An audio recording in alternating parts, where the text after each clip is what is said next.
In the previous videos, we looked at these geometric series. Now we're going to look at telescoping series. A telescoping series, sometimes called a collapsing series, is any series that when you expand the terms, basically the two consecutive terms are going to cancel each other out. All right. In other words, the interior terms are all going to collapse from with one another. All right. And so eventually what's going to happen is you'll be left with a first term and a last term. And that's called the method of differences, where we go through and we just cancel each of these out. All right. So I'm going to show you the techniques for being able to try to determine A, if a telescoping series converges, and B, if there is a sum, what is it?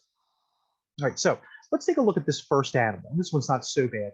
1 over n squared plus 7n plus 12, and n equals 1 to infinity, which is pretty negligible once we get down to it. So first thing we're going to do is we're going to try to determine what the collapsing terms or the telescoping terms might be. And we're going to have to use partial fractions. All right. And it's a common technique that we're going to need to be able to determine whether a series is telescoping or not. All right. So what I'm going to do first is I'm going to factor this. All right. So when I factor this, this is going to turn into n plus 3, n plus 4.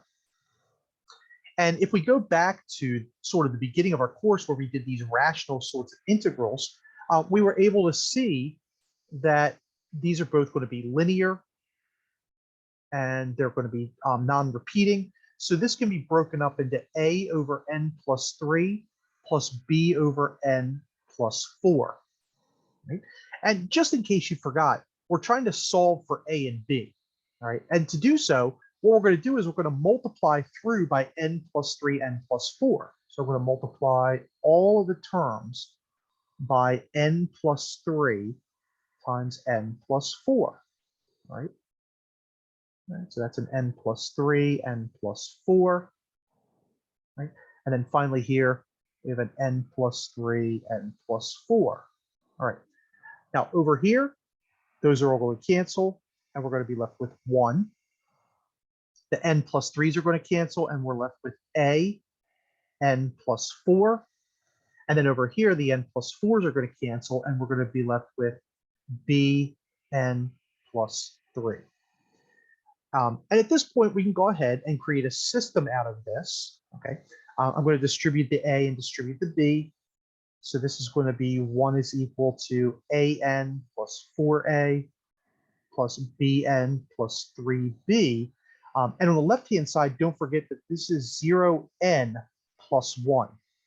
And so anything that has an n has to be equal to what's on the right-hand side and the left-hand side. So basically, 0 equals a plus b. So in our system, we have 0 equals a plus b.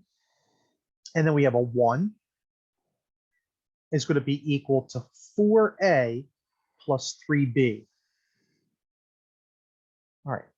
And so now what we can do is solve this really nicely. Over here, we know that a is going to be equal to negative b. And we could just substitute that back in right here. So we get that 1 is equal to 4 times negative b plus 3b. And that's just the same as opposite of b is equal to 1, or b equals negative 1. So we're going to hold on to that. And then the other thing that we know is that since a is equal to negative b, a equals the opposite of negative 1, which is 1. So a is going to be equal to 1. And so now what we're going to do is we're just going to change this series right here. And remember, it was a over n plus 3, b over n plus 4. And I'm just going to rewrite that with a and b.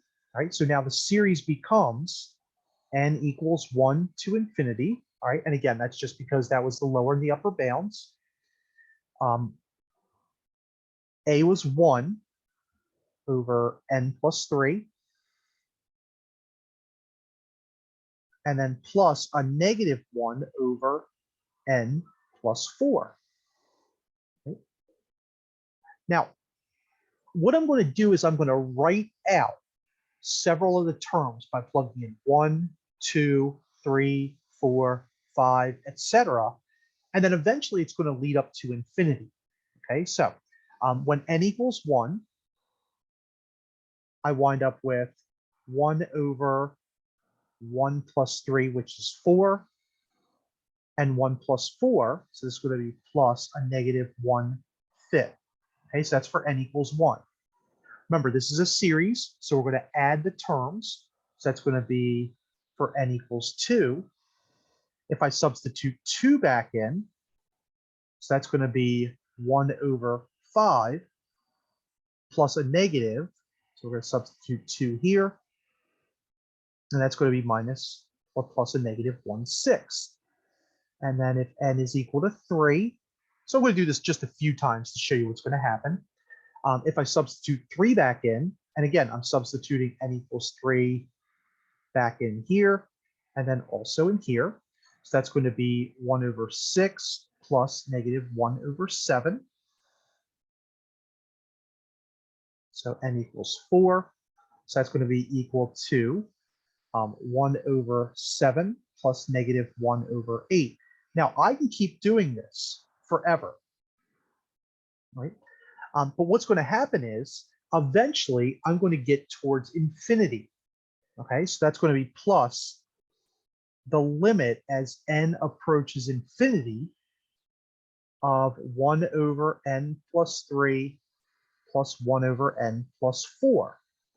All right. Now, this is the really cool part of a collapsing or a telescoping series. Notice that we have a negative 1/5 and a positive 1/5. So those are going to cancel. Notice that I have a negative 1/6 and a positive 1/6. So those are going to cancel. Negative 1/7 and positive 1/7. So those are going to cancel. And so it looks like that all of the terms are going to, so these two are going to cancel, and these two are going to cancel. And so it looks like that we're just going to keep canceling terms until we have the very first and the very last terms left. Okay, so I'm going to call this S sub n. Okay, that's going to be like the partial sum. All right, and notice what the instructions say. Find a formula for the nth term. Okay, and that's we're going to call that S sub n. So the nth term is going to be equal to 1/4 plus 1 over n plus 4. Now, what we're going to do is we're going to take the limit as that goes towards infinity. And again, that's going to be true because all these terms are going to cancel each other out. And so now we're going to take the limit as n approaches infinity, because this is an infinite sort of sequence, or series in this case, of S sub n is going to be equal to the limit as n approaches infinity of 1/4 plus 1 over n plus 4. And realistically, the limit as n approaches anything of 1/4 is just going to be 1/4. So it's going to be 1/4 plus the limit as n approaches infinity of 1 over n plus 4. And we know that that's going to be 0. So ultimately, this just becomes 1/4. Now, of course, if you don't trust it, what you can do is you can use Excel and maybe add up the first 50 terms. All right. And I'm going to do that just because we haven't done this with a telescoping series. So remember, 1/4 is the sum. All right. And this was our series, sum n equals 1 to infinity, 1 over n squared, 7n plus 12. All right. So going back to Excel, right, I'm going to delete all this stuff. All right. And we're going to start at 1. All right. So remember, n equals 1. So we stop here.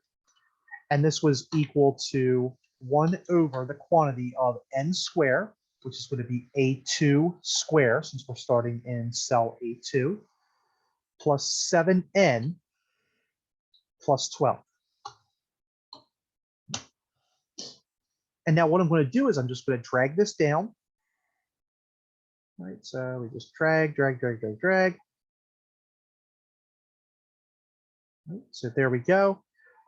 Nothing too terribly small. All right, and then finally, I'm just going to add these up. So this is going to be the sum all these terms. Now we're hoping for something close to 1/4 or 0.25, all right? And we get 0.23148, all right? If you don't trust it, you can always get more terms, all right? So let me do that. Let me just get a few more terms. Let's go out to 100 just because we can and it won't take too long. So I'm going to drag this down. So let's just go for 100. All right. And then I'm going to just keep dragging this. Right. And let's get the sum now. Let's see if that does anything to make it closer. All right, so we do that and we get 0.24 this time. All right, so it looks like it's getting closer and closer. It just might converge to the value slower. All right, but at least it suggests that we're getting closer to 0.25, which is 1/4. And that's really the evidence that we're looking for. And again, Excel doesn't always tell us what the precise answer is. Okay, so somebody that uses Excel might be tricked into thinking that, okay, well, if I only add up the first 50 terms, remember we got like 0.23, and they might think that's the sum. But in fact, the sum of this telescoping series is 1/4. And because the sum is a finite value, it converges as well. Okay, so we have to remember that the ultimate purpose of this is to determine whether or not the series is convergent or divergent. And it's just cherry on the cake that we can find the sum of it in this case. Great. So we do have one more example. We'll look at that in our next video, but hopefully this helps you to understand what a telescoping or a collapsing series is.